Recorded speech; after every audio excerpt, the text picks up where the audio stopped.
इमरान खान साहब के केसेस के हवाले से आपके वीलॉग का बड़ा तस्करा है, उसमें 20 से 25 मार्च के दरमियान की तारीख आपने दी है। इससे पहले भी आपने जितनी पेशगोइयां की कमोबेश सभी दुरुस्त साबित हुई। किस लिहाज से आप समझते हैं कि इन दिनों में रिहाई हो सकती है इमरान खान साहब की और बुशरा बीवी की? बुनियादी तौर पर जो पिटीशन इस्लामाबाद हाई कोर्ट में जो अपीलें फाइल हुई हैं, तो उन ग्राउंड्स को अगर देखा जाए तो साइफर केस में और तोशा खाना दोनों केसेस में और जो इद्दत का केस है, होपफुली ये 2 से 3 समातों में इमरान खान 25 मार्च नहीं तो 31 मार्च, 31 मार्च नहीं तो 10 अप्रैल, मतलब उन्होंने अब बाहर आना ही आना है। अब ये आप कहें कि वो जेल में ही रहेंगे अगले साल 1.5 साल, वो नहीं है, मतलब ऐसा कोई सीन ही नहीं है। बिस्मिल्लाहिर्रहमानिर्रहीम, अस्सलाम वालेकुम। आज मैं ज्वाइन किया है मुजाहिद बरेली साहब ने, पाकिस्तान के बहुत ही सीनियर जर्नलिस्ट हैं, दानिश्वर हैं, कॉलम नवीस हैं, प्रोग्राम एंकर हैं। मुजाहिद बरेली साहब, अभी हमने देखा फार्मूला तय हो गया जिस तरह से पीपल्स पार्टी और नून लीग के दरमियान। आप क्या समझते हैं ये एक बड़ा जो दोबारा हम कह रहे हैं कि पीडीएम थी, अब माइनस मौलाना फजल रहमान साहब, आपके इस इत्तेहाद के बारे में क्या तासुरात है? आमतौर पर इसको पीडीएम 2 का नाम दिया जा रहा है कि जिस तरीके से तहरीक इंसाफ से बैसाखियां छीन कर उस वक्त पीडीएम बनाई गई और बैसाखियां दी गई। अभी भी जो है आपको इल्म है कि बेशुमार इस्लामाबाद की तीनों नशिस्तों का नतीजा रोक लिया गया था, लाहौर का नतीजा रोक लिया गया था। फॉर्म 5 लिए सैकड़ों की तादाद में उम्मीदवार बैठे हुए, पूरी असम्बली पूरा इंतखाबी प्रोसेस सवालिया निशान बना हुआ है। इलेक्शन कमीशन के मुस्ताफी करने होने का मुतालबा किया जा रहा है और जिस रुटलेस और उसका आप देखें कि जो महीनों नहीं बरसों से कोशिश की जा रही थी कि मियाँ साहब को चौथे वज़ीर-ए-आज़म की तरफ से लॉन्च किया जाए गालिबन, और वो भी इस हद तक तो माशाल्लाह सीनियर सीजन सियासतदान हैं कि उन्हें इस मनसब पर बैठते हुए बड़ी शर्मिंदगी हुई होगी। लेकिन जो लोग इन्होंने बिठाल रहे हैं और उनके इतने बड़े इंटरेस्ट हैं कि उन्होंने हर सूरत में पीपीपी नून लीग को लॉन्च करना था। आपने बंदर बाट या रेवड़िया बाटों में सुना होगा। मुझे लगता है ये जो कल रात को हुआ है, इस तरह दे रहे थे कि तुम गवर्नर ही ले लो, तुम स्पीकर ले लो, तुम डिप्टी स्पीकर ले लो, तुम सेनेट के चेयरमैन बन जाओ, बाप सदर बन जाए, मैं अपोजिशन में रहूंगा। क्या ये अहमकों की जन्नत में रहते हैं? या आवाम उस आवाम को अहमकों की जन्नत में ठहरते हैं? क्या उन्हें नहीं पता कि 8 फरवरी को पाकिस्तान के 80% से ज्यादा लोगों ने क्या डिसीजन दिया? सिंध को तो मैं काउंट नहीं करता उस तरह, क्योंकि आपको पता है टोटल वहां पोजीशन ही नहीं है। बेचारा कराची भी जो है एमकेएम माइनस है, क्या एमकेएम की एमकेएम है ये, जिन्हें 17 नशिस्तें मिलेंगी, क्या बलूचिस्तान में जो नहीं देख रहे?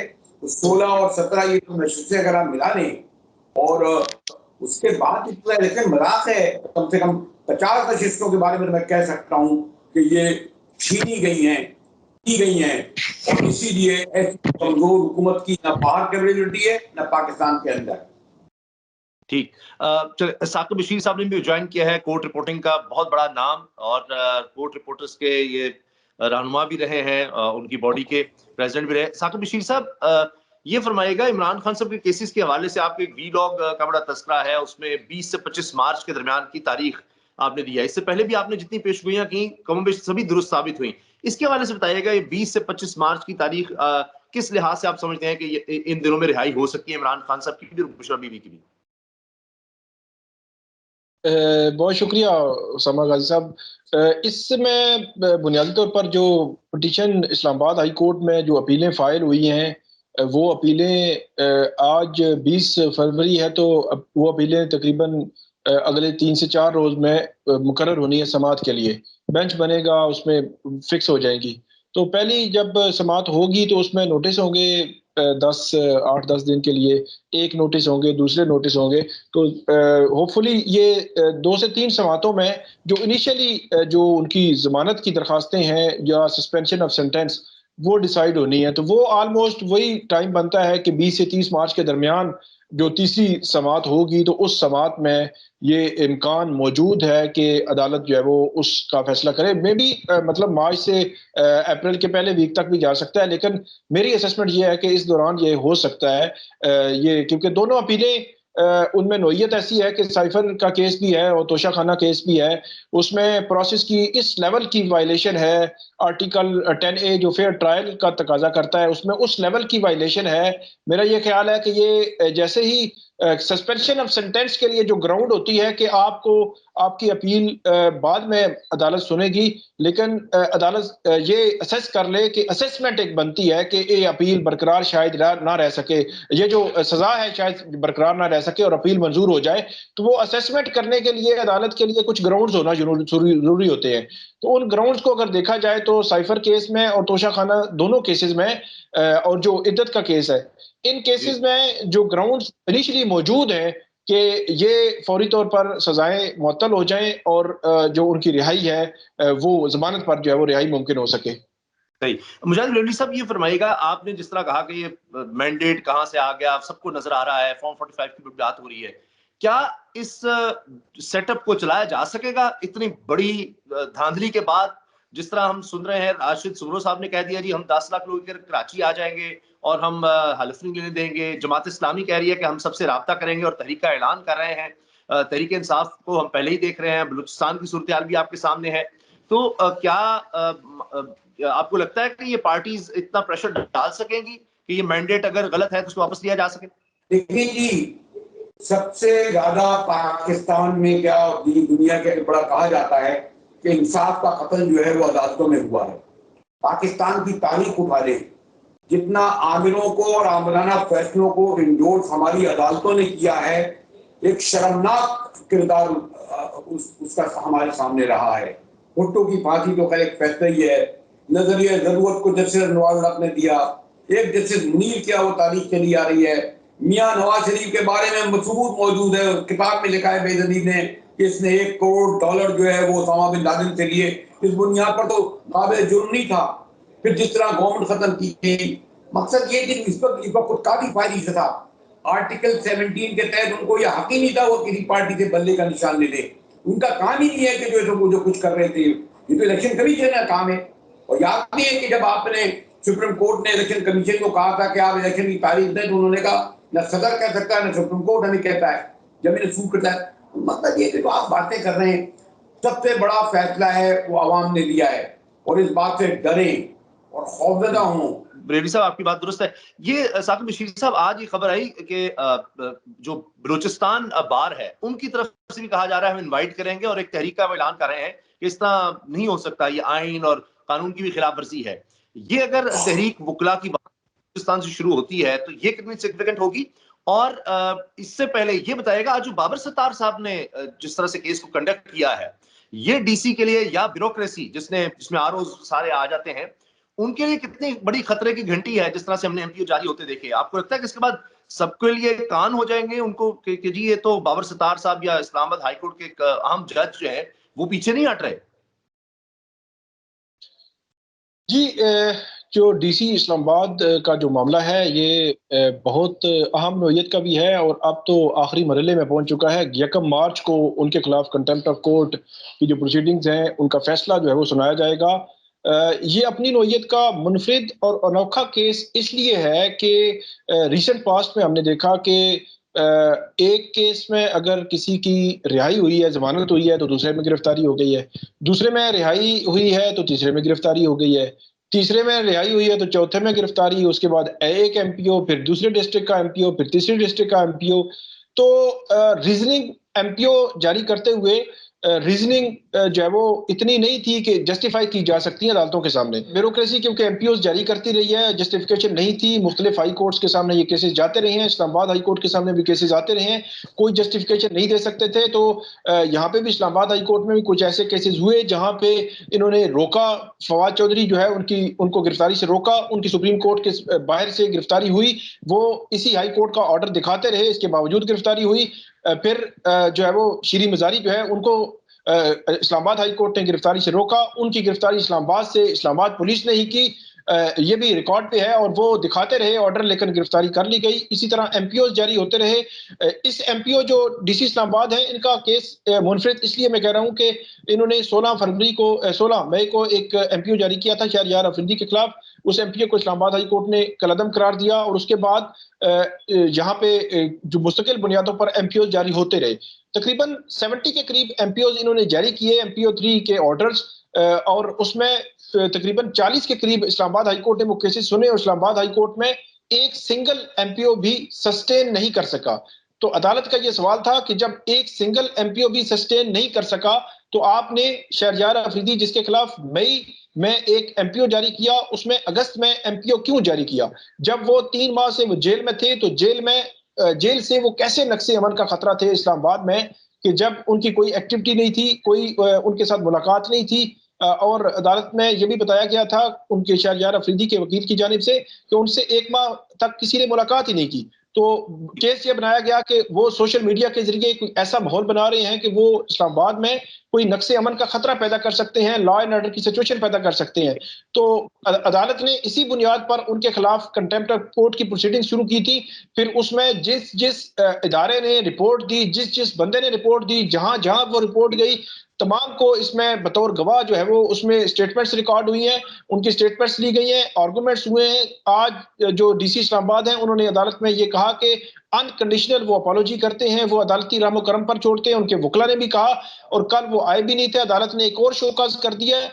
अब ये मामला जो है वो उमूमी तौर पर तो इस्लामाबाद का है, लेकिन मैं ये कहूंगा कि खुसूसी तौर पर ये अगर 1 मार्च 2024 को डीसी इस्लामाबाद को अगर थोड़ी सी भी सजा हो जाएगी, till rising of the court सजा भी हुई, तो इसके असरात पूरे मुल्क की ब्यूरोक्रेसी पर जाएंगे और पूरे मुल्क की ब्यूरोक्रेसी अगर कहीं ना कहीं एमपीओ जारी करते हुए या मेरे पास एक वक्त कम है, मैं आपको बता दूं, मैं कानूनी शुगाफाइयों में जाने के बजाय कमिश्नर रावलपिंडी का एक ऐसा बयान था कि उसी की बुनियाद पर इलेक्शन नलवाइड हो जाने चाहिए थे। क्या करा चीफ जस्टिस ने? आज जब वो जिस तरह उन्हें भगाया गया, निकाला गया, लापता किया गया, वो जो मौसूफ जिसके बारे में कह रहे थे कि आ गए, आपने क्या करा 3 दिन? जुमे को जो बयान दिया था कमिश्नर पिंडी ने, उसके बाद आज तक हमारे चीफ जस्टिस ने क्या नोटिस दिया, कोर्टों ने क्या नोटिस दिया? ये आपके जो एक माइनर किस्म के इश्यूज हैं जिनको आप उठा रहे, इतना बड़ा कमिश्नर कौन था भाई? पिंडी का कमिश्नर, पिंडी का।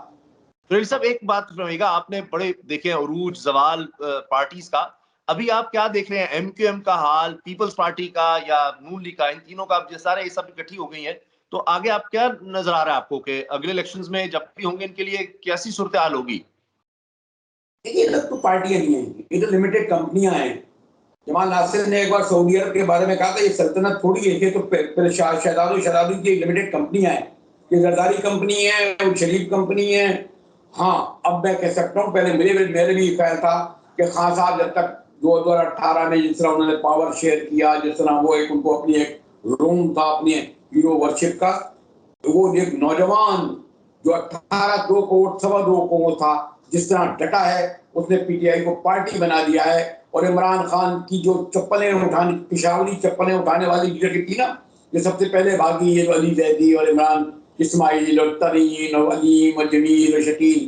तो ये भी खासा इमरान खान के लिए एक बहुत बड़ा सबक होगा अगर मुस्तकबिल में पावर में नहीं, वो अपोजिशन में बैठेंगे, कि असल फोर्स जो है वो यूथ और खासतौर पर पॉलिटिकल कमिटेड लोगों की है, जिन्होंने स्टेट के जबर को 10 माह तक बर्दाश्त किया, सरेंडर ही नहीं किया, बल्कि 8 फरवरी को नतीजा भी दिया। सही। बरेली साहब आपका जी बहुत बहुत शुक्रिया। मुजाहिद बरेली साहब, आपने वक्त दिया, बड़ी इनायत आपकी।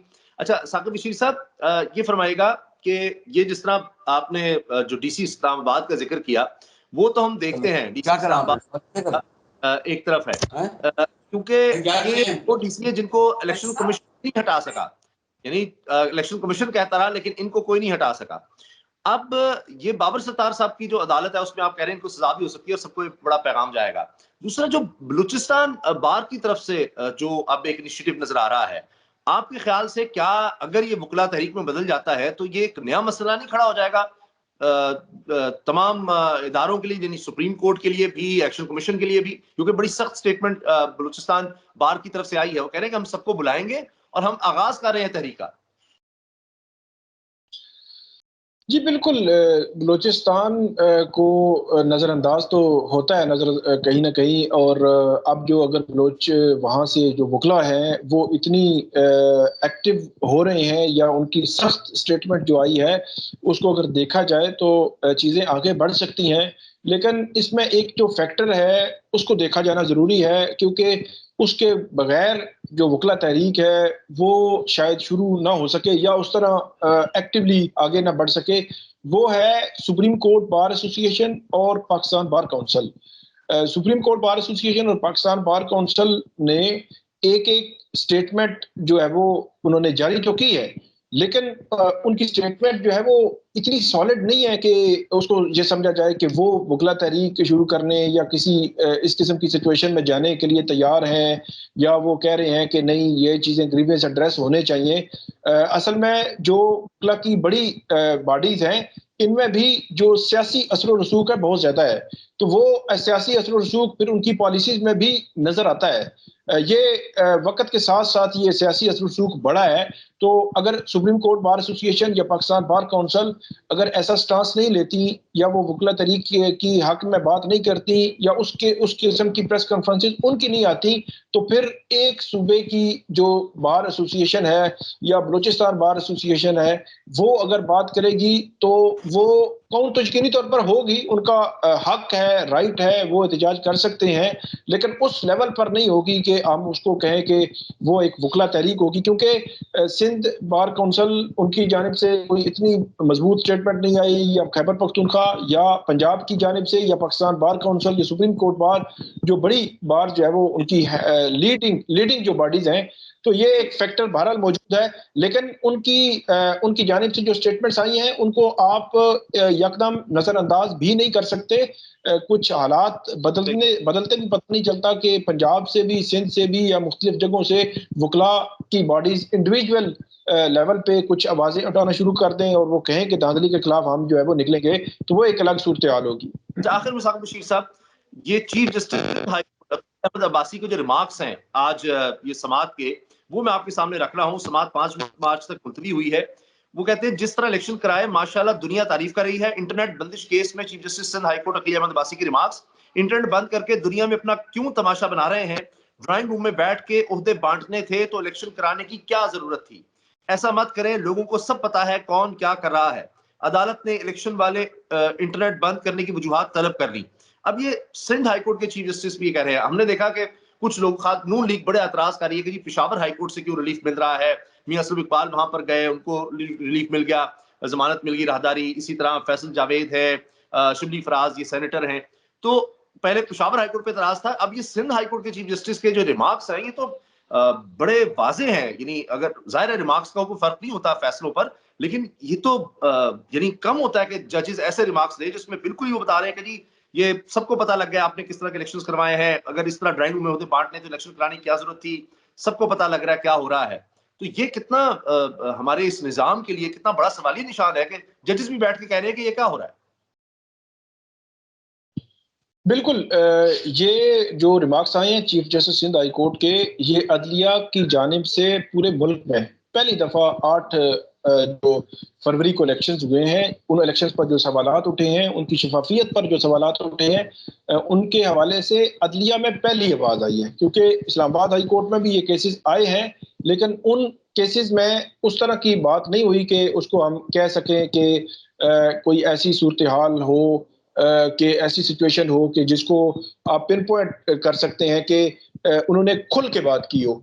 Chief justice Sindh high court Aqeel Abbasi साहब ने खुल के बात की है और ये बड़े सीरियस नोयत की ऑब्जर्वेशन हैं। मेरा ये ख्याल है कि ये ऑब्जर्वेशन सुनकर कोई भी जज, कोई भी जुडिशरी में या ब्यूरोक्रेसी में बैठा बंदा ये समझ सकता है कि बुनियादी तौर पर ये आम आवाम की कहीं ना कहीं आवाज है कि इस लेवल पे जो मैंडेट पे चोरी करने के सवालात आ रहे हैं या दावे किए जा रहे हैं, या इस्लामाबाद में हम बैठे हैं कि मैं इस्लामाबाद की बात करूं, पिंडी डिवीजन की बात करूं, लाहौर की है, कराची की है, जनूबी पंजाब की कुछ हलके हैं, तो उन हलकों में जो सवालात उठे हैं वो उमूमी नोयत के नहीं है। छोटी मोटी धांधली की नहीं है। वो 50-50 हज़ार की लीड लेके लोग ये दावा कर रहे हैं कि वो जीते हुए हैं, और उनका ये दावा है कि वो उनके पास फॉर्म 45 मौजूद है, और वो अटेस्टेड, मतलब जो ओरिजिनल फॉर्म 45 मौजूद है। तो इस सारी सूरत हाल से निकलना आसान नहीं होगा। अगर हुकूमत आएगी भी तो मेरा ख्याल में एहतजाज एहतजाज की सियासत जो है वो मुझे खत्म होती नजर नहीं आ रही। जब सिंध हाईकोर्ट के चीफ जस्टिस के रिमार्क्स देंगे तो उससे तो जाहिर होगा कि अगर अपील कहीं आती है ट्रिब्यूनल्स वगैरह में, इलेक्शन कमीशन के बारे में मामला उधर जाने हैं, जो वहां पर एमक्यूएम की जिस तरह सीटें हैं उन पर बड़े एतराजात हैं कि वो तीसरे चौथे नंबर पर थे फॉर्म 45 में, तो वो किस तरह जीत गए। तो ये तो इसके बड़े असरात हो सकते हैं, वो तो सीटें फिर वापस आ सकती हैं अगर यही सूरत हाल बाकी जजेस के भी की भी सोच अगर ऐसी है तो। असल मसला ये है कि जो जुडिशरी है, अब बाल कभी हाई कोर्ट में होती है तो बाल अगले लम्हे बाल इलेक्शन कमीशन में पहुंच जाती है, फिर इलेक्शन कमीशन से फिर हाई कोर्ट, फिर हाई कोर्ट से इलेक्शन कमीशन।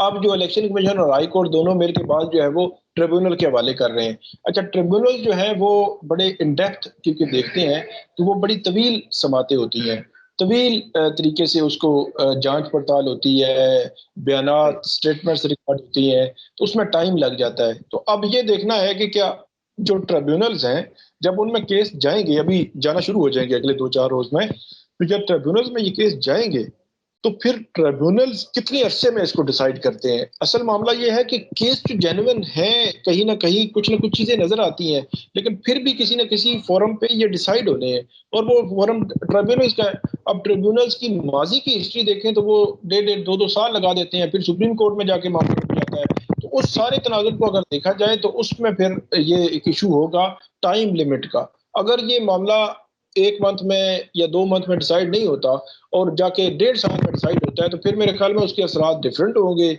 उसमें सिनेरियो डिफरेंट होगा, चीजें मुख्तलिफ हो जाएंगी। तो ये भी एक हर्डल बहरहाल अभी भी मौजूद है केस जेन्युइन होने के बावजूद भी।